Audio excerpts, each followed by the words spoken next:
Hey y'all, it's Sam the Midwest Handyman. Guess who got a tripod? Woo-oo. Okay, I did a mini video last night. Again, I don't know how all these are going to post, but we used the nail puller to pull out some nails on the shelf. So I have the shelf clamped off, and mega overkill on the clamp there, but that's just what I had in my kitchen. So we're going to go over a couple things. First and foremost, this is not square. So this one was really easy for me to tell because it had been painted after we had bought it. I think my mom and I bought the shelf like 20 years ago, like whenever Hobby Lobby first came out. So when I say this is an old piece, it's not like vintage. It's just old and been moved a lot in and out of the garden. So as you can see, it's not squared up. It's kind of obvious there. And then the gap's closed at the bottom. So I have my clamp isn't super tight. So we're going to go ahead and square it up, as it's called.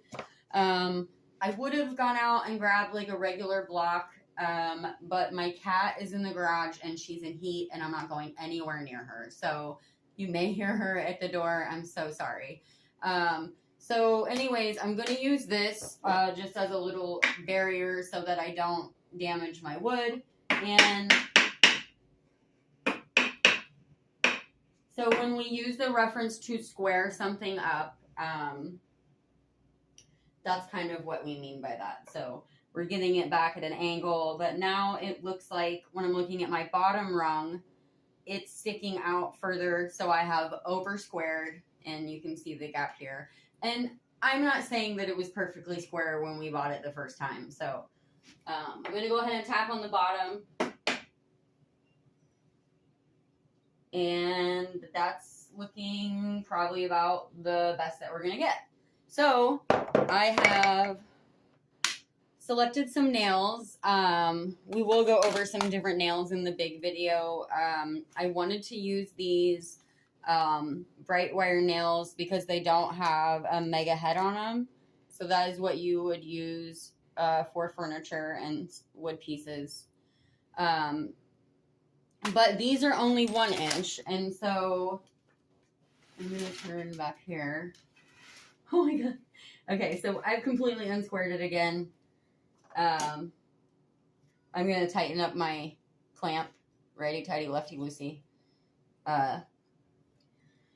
So, yeah, I could have just done it by hand, but I wanted to show you guys how you would do it without damaging your piece. So now my clamp is good and tight. I do have a tamp. Or did I sell that? Anyways, so you can see, can we see? We're going to go over tape measure basics too. So, you know, mine are 1 inch. That's not going to put us very far. You know, I probably needed 1.5 inches. 2 would have been overkill. So I have several different kinds of nails here. Like I was going to use these bad boys. But they would end up being overkill. So I would end up overshooting my landing, right? If I wanted to get into that bottom base piece. The reason I don't want to shoot these into here is because if I get any kind of crooked or anything goes wrong, I'm going to split my wood. Like had it been like a 2x4, we would have bashed these bad boys in there. So I did dig through the junk drawer and then, and found 1.5 inches. See, I'm still need to get a little tighter. 1.5 inches, and then I could only find 1, but I remembered I'm moving, and so I pulled all my pictures off the walls, but I'd left the picture hanging hooks, so I went around and yanked the nails out. Now, I did use this, but then I bent the nail, so I did end up just grabbing my pliers and pulling them out. So it was just drywall, so I was able to just pull it out with the pliers. You didn't really need to know that, but just in case someone's like really watching me and getting into like their own home projects, I don't want to ruin your drywall. This is a rental house. They sold it and I have to move, but I'm not going to disrespect the house just because the former owner was a prick. You wanted your clout, now you have it. So anyways, I digress. So I've got it all lined up. I have 2 different ones, and so okay, y'all, I don't know what happened. Why my phone all of a sudden cut me off. I was going to Pound Town with the hammer, putting the nails in, and then my camera just shut off. So last I was talking about the nails, and of course, then I used the nail that I really wanted to show you. The difference between like the heads on them is really, to me, is the biggest thing. I'm sure someone else knows, like someone, let's get a nail expert in the comments, okay? But the reason that I wanted to use the brads and that one that didn't have the head on it was because that is more like what you would use. Now, a furniture expert, again, hit me in the comments. Like, I don't know everything. We're just winging it. Sometimes we just go buy nails at the DG store. I refer to a lot of the general stores and the big store as the corporate greed stores. So, anyways, the reason why you want to use them with the tiny heads is because then it gets these little tiny ones, and then you could caulk over it. So we'll go over some caulk too in the, again, the big video that I'm always going to refer to, and I'll probably like drop it in every single video, but I'm not really going to do this whole piece. But if it was a nicer piece or a vintage piece, or I was really trying to redo the whole thing, like classier as a gift,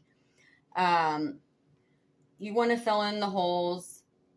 I would just typically use my finger. This I have been using for a little bit and did sit out in the garage for a while, so I will say it's not quite as fluid as it used to be. I actually was trying to knead it like it was frosting last night.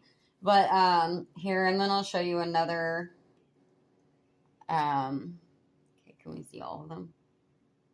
So then you could also use, like, this is a Bondo thing. That looks like actually much better than my finger, okay? So let's do that from now on, ladies. Get it? Live it, learn it. You can also use a spatula, okay? You don't even have to use your good one. Go buy one at Goodwill. It's probably a better one anyways. Anywho, that's that. And then my sanding block is about shot because I've been using it a while. I was going to try to rinse it off just to see if there was like paint stuff on it, but it's probably just about done. So then once that dried, you could like go over it rough, and then we'll do our second coat of paint. And then again, I don't know where it cut me off. I bought the wrong kind of paint. I had a white satin, and then I wanted antique white, and then I got home and I'm painting everything, and I go, why is it so chalky? Because I accidentally got flat. So I'm painting a whole bunch of stuff that's been painted like 1,000 times that it's just old curb scores. I'm not going to sand them down. Like, we'll get into that stuff later. But, so I'll do the first coat with the flat paint, and then we'll get the right paint, the satin paint, to do the final coat, and then maybe I'll do a video on that.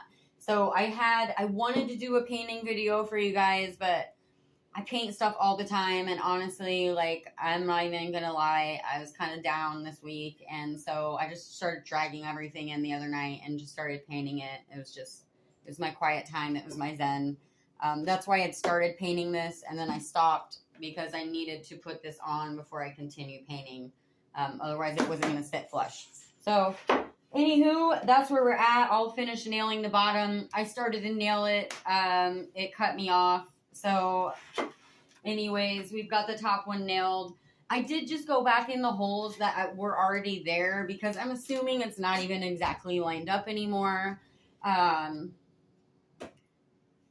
it like stripped out, I might have not wanted to go back in the same holes because obviously if this broke off, the holes may have been damaged and were bigger.